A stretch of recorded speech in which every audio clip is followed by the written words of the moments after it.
Pemirsa PAU TV, hari ini kami menghadirkan seorang pengusaha muda dari Nagari PAU 9 atau Kecamatan Kuranji. Tapi di antara kita mungkin pernah mendengar nama Erianto Mahmuda. Kalau kita mendengar nama Erianto Mahmuda itu sangat identik dengan sebuah usaha konveksi yang ada di Kecamatan Kuranji ini, dan rata-rata Kota Padang orang sudah tahu tentang itu. Pemirsa, kita sapa-sapa dulu tamu kita ini, narasumber kita ini. Selamat siang, Erianto. Ya, selamat siang, Tampan dari PAU TV. PAU TV. Biasanya dipanggil Erianto Mahmuda atau apa panggilan akrab ini? Yang lebih akrab dipanggil di sapu orang Tampan itu Aco dipanggil Eri Mahmuda. Eri Mahmuda. Baik, saya juga akan memanggil Eri Mahmuda. Eri Mahmuda. Oh, mungkin yang kita pahami bahwasanya Eri Mahmuda itu adalah seorang pengusaha yang merintis dari awal membangun sebuah usaha konveksi, ya. Dan sekarang mungkin sudah mempunyai banyak pelanggan barangkali. Sebelum saya bertanya-tanya tentang usaha Eri Mahmuda, apa yang mendasar, yang melatar belakangi ide awal yang muncul, kenapa Eri Mahmuda memilih usaha konveksi ini? Baiklah, Tampan, mungkin pertanyaan Tampan itu menyentuh ke hati kami pribadi karena konveksi ini kami dari keluarga memang dari dasar, dari awalnya tidak ada sedikit pun modal dari baik dari keluarga kami laki-laki, baik dari keluarga yang berusia, kami yang berusaha mulai dari nol. Dari nol sama istri. Kemudian kami beli kain satu bal itu Pak Tampan. Satu bal itu lalu kami jahit. Lalu kami pasarkan ke pasar raya. Ke pasar raya. Maksudnya dulu, kain satu bal dibeli, dijahit, dijadikan apa satu bal itu?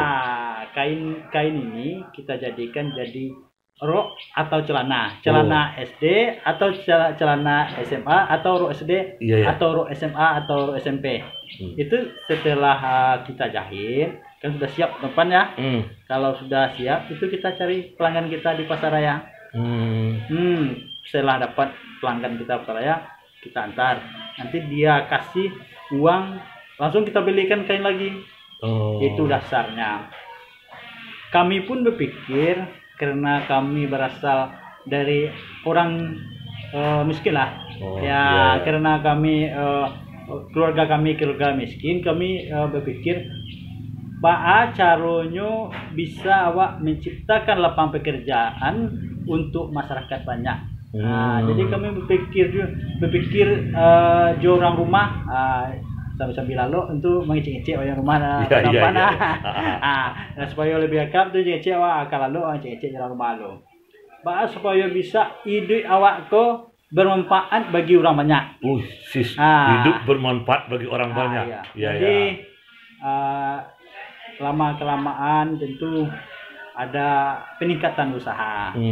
Jadi kelamaan ada peningkatan usaha, lalu kami beli mesin, dibinalah orang-orang yang mau kita bina. Yang mau kita bina, tentu kita pergunakan dia untuk bekerja sama kita. Lalu hasil pekerjaan dia tuh kita jual juga ke pasar. Di awalnya berapa orang, berapa karyawan pertama sekali dirangkul berapa orang? Hanya 1, 2, 3 atau berapa? Yang pertama kita membina satu orang. Satu orang. Setelah kita membina satu orang, mungkin ada permintaan yang lebih banyak. Tentu kita bina lagi satu lagi. Terus kita bina lagi. Itu ada karyawan-karyawan yang mau bekerja sama kita, yang mungkin dari Pasaman, dari Pariaman, dari Sangka ada juga. Itu kita terimalah karyawan-karyawan. Sampai sekarang karyawan kita kan ada sekitar 40 orang. 40 orang karyawan sampai saat ini. Awalnya mulai berdua aja suami istri, kemudian sampai hari ini sudah 40 karyawan. Oh, kalau boleh tahu tahun berapa dimulai kemarin tuh? Kami memulai merancang usaha kita ini mulai tahun 2002. 2002. Oh, dari 2002 sampai 2022, 20 tahun barangkali ya. 20 tahun. Dan sampai sekarang karyawan sudah mencapai 40 orang, luar biasa. Eri Mahmuda, usaha konveksi yang Eri Mahmuda bangun ini itu apa saja produknya? Apakah khusus pakaian-pakaian sekolah saja atau pakaian dinas, pegawai atau apa saja, bisa diceritakan? Kita mulai dari yang pesanan seragam sekolah, baik SMP, SD, TK, sampai alma mater untuk anak-anak kuliah pun juga kita buat. Oh, jas anak kuliah itu ya? Jas anak kuliah. Pakaian kantor juga kita buat. Iya. Seperti contohnya dari dinas-dinas, ada yang pesan baju, bisa juga kita buat. Nah, mungkin ada borong-borongan dari dinas, bisa kita buat. Akan kita buat supaya pelanggan-pelanggan kita itu lebih puas terhadap pekerjaan kita. Kalau kita bicara tentang konveksi, apalagi pakaian, yang sangat penting itu adalah tenaga desain atau desainer. Dalam hal ini, apakah Eri Mahmuda dengan Nyonya bertindak sebagai desainer atau ada orang ketiga yang disewa untuk mendesain produk-produk yang akan dibikin ini? Mungkin desainer itu mungkin tentu ada sekolah-sekolahnya tampannya. Iya. Kalau kita kan tidak ada sekolahnya desainer nih. Jujur saja ya. Lebih baik kita jujur. Kita ini banyak kalau untuk sekolah itu main pola-pola aja, mungkin SML kita pola. Kecuali untuk pesan-pesanan kantor. Kalau pesan kantor itu wajib kita ukur. Itu ada anggota kita yang untuk mengukurnya nanti. Iya. Ya, itu yang harus kita apakan, yang kelemahan kita sekarang ini memang dari tukang ukur ini lah.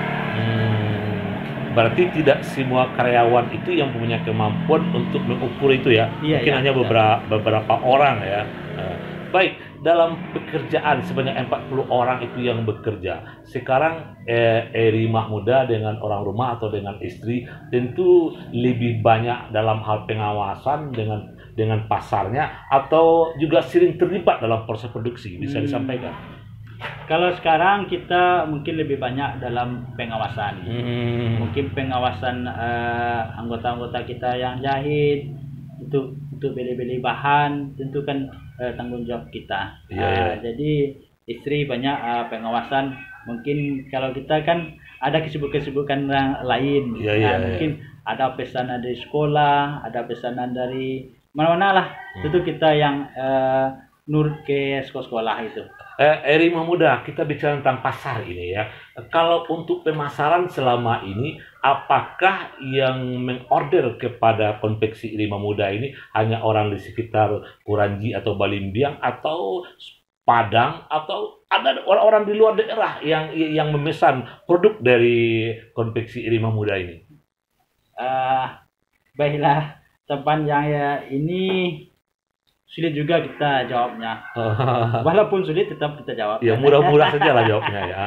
Tapi yang ini pelanggan kita tampan bukan dari Padang ini aja. Ada dari Solo Selatan, ada dari pesisir, ada dari Batam, dari Bengkinang ada. Produk-produk kita ini banyak yang di luar daerah yang beli. Sekarang ada yang kita antar ke Bukit Tinggi, ada pesan Bukit Tinggi. Tapi anehnya tampan. Apa tuh?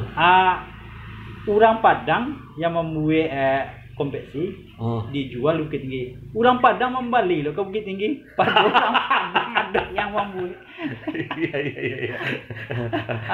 Iya. Itu cerita antara kita untuk kita aja ya. Tapi yang jelas produksi Eri Mahmuda ini sudah mulai dikenal oleh orang luas. Artinya yang memasarkan, yang mengorder tidak jadi Padang, orang-orang luar daerah juga mengorder. Dan saya yakin tentu kita bicara kualitas. Bagaimanapun juga setiap konsumen pasti ingin yang terbaik. Dari perkembangan sampai hari ini, apakah ada rencana untuk buka cabang atau hanya masih di Balimbiang ini saja kantor pusatnya atau bagaimana ini?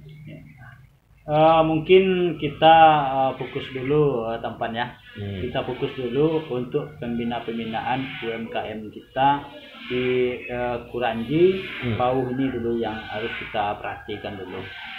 Karena kita ada di lingkungan Kuranji Pauh, itu kita akan kita bina Kuranji Pauh dulu Tampan. Kalau kita udah siap untuk membina masyarakat kita di Kuranji Pauh, tentu kita lebarkan sayap kita untuk ke daerah-daerah lain ya Tampan. Iya.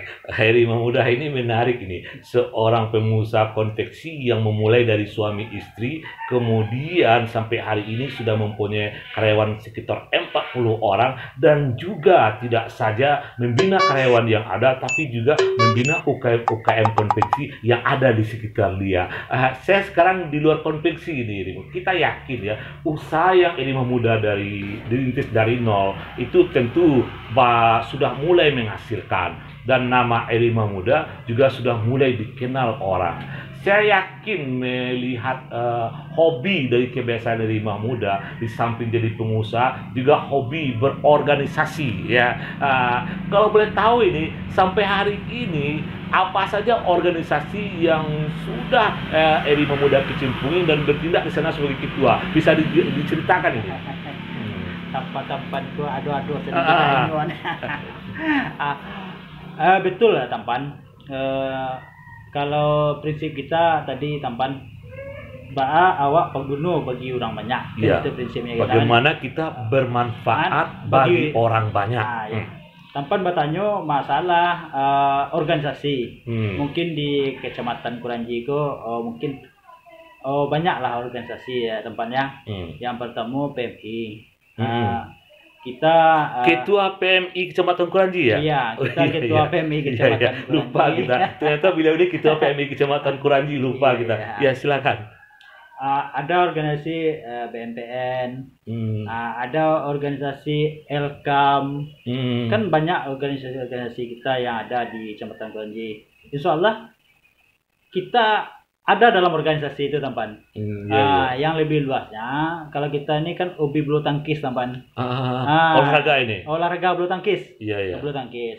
Jadi kita dipercaya juga oleh Ketua PBSI Sumatera Barat, Pak Alfiadi. Ditunjuk juga kita jadi bendahara umumnya PBSI Sumatera Barat. Bendahara Umum PBSI Sumatera Barat. Orang Kuranji jadi Bendahara Umum PBSI Sumatera Barat. Dan ada yang mau saya tanyakan ini. Biasanya para pengusaha itu dia berpikir itu sangat jelimet. Artinya dengan sedikit pergerakan untung sebanyak-banyaknya. Tapi saya melihat Harimau Muda seorang pengusaha bergerak mendapatkan untung, tapi juga mau meluangkan waktu untuk organisasi sosial seperti yang kita tahu. Itu kebanyakan adalah kita berkorban waktu, berkorban tenaga, dan juga berkorban uang. Sebagai pengusaha masuk organisasi sosial itu kan membuang-buang uang ini. Apa yang melatar belakangi Harimau Muda ikut mau menjadi pengurus organisasi kemasyarakatan? Tentu tidak lepas dari hobi Tampan. Hobi. Karena Tampan, kalau uang kita pandang tentu terlalu sedikit Tampan. Tapi bagaimana kita bisa memberikan uang kita bermanfaat atau bisa kita bersedekah. Tentu kalau dalam bisnis, bukan bisnis saja yang kita pertimbangkan. Tentu ada hak-hak orang yang ada dalam rezeki kita. Dalam rezeki kita itu kan orang itu yang kita kasih kepada orang-orang yang membutuhkan. Ini menarik ini pemirsa. Konsep seorang pengusaha mencari keuntungan, tapi berpikir dari keuntungan yang dia dapat ada hak orang yang dititipkan sama dia, dan hak orang ini harus diberikan. Ini kalau sekiranya para pengusaha berpikir semuanya seperti itu, mungkin orang-orang yang mendapat titipan-titipan hak dari pengusaha ini akan menjaga usaha-usaha mereka untuk tetap maju dan sukses ke depannya. Mungkin seperti itu. Ribuda ini terakhir ini, kalau seorang pengusaha kemudian mau masuk kepada ormas, saya yakin persoalan-persoalan masyarakat kita saat sekarang ini butuh sentuh-sentuhan ya. Artinya Harimau Muda sudah memberi contoh bergerak bersama suami, istri, kemudian bisa sampai saat sekarang mempunyai tantangan yang cukup banyak sama sekali. Saya yakin semua orang pasti punya kesempatan juga untuk berbuat untuk bisa sukses. Apa yang bisa Eri sampaikan kepada masyarakat kita untuk bisa produktif juga. Artinya ketika kita berusaha, apa yang kita tanam pasti kita akan memetik hasilnya. Silakan Eri. Yang penting Tampan sedikit aja Tampan untuk pertanyaan Tampan ini, yakinlah kita pasti bisa. Pertanyaan Ambo sepanjang tali baru, jawabannya sependek ikonya. Baik, pemirsa, ini saya bertanya ini dari hati ke hati ini. Saya melihat sebagai seorang pengusaha, tapi juga punya perhatian kepada masyarakat banyak ya. Tidak saja dari membina UKM, tapi juga mau melibatkan diri masuk pada organisasi kemasyarakatan. Saya yakin target Erimah Muda tidak saja untuk mencari pengalaman, tapi mencoba berbagi dengan kawan-kawan yang lain dengan memasuki organisasi tersebut. Apa ada keinginan dari Erimah Muda untuk masuk ke dunia politik? Dapat pertanyaan yang menyentuh ya. Ini mungkin Tampan ya. Kalau masalah dunia politik mungkin kita berminat. Berminat ya. Kita berminat. Tentu apakah ada kepercayaan orang politik terhadap kita? Karena kita ini bukan orang politik. Nah, udah sampai di sana saja. Sudah cukup. Pemirsa, demikian tadi sekelumit kisah tentang Erimah Muda, seorang pengusaha konveksi dari Kecamatan Kuranji yang produknya tidak saja merambah Kecamatan Kuranji Kota Padang, juga diminati oleh berbagai daerah lain. Kalau Anda butuh konveksi, mau bikin baju seragam atau baju-baju kantor atau sekolah, ya telepon aja. Saya rasa nomor teleponnya ada di sini. Demikian, sampai jumpa pada kesempatan yang lain. Assalamualaikum warahmatullahi wabarakatuh. Waalaikumsalam warahmatullahi wabarakatuh.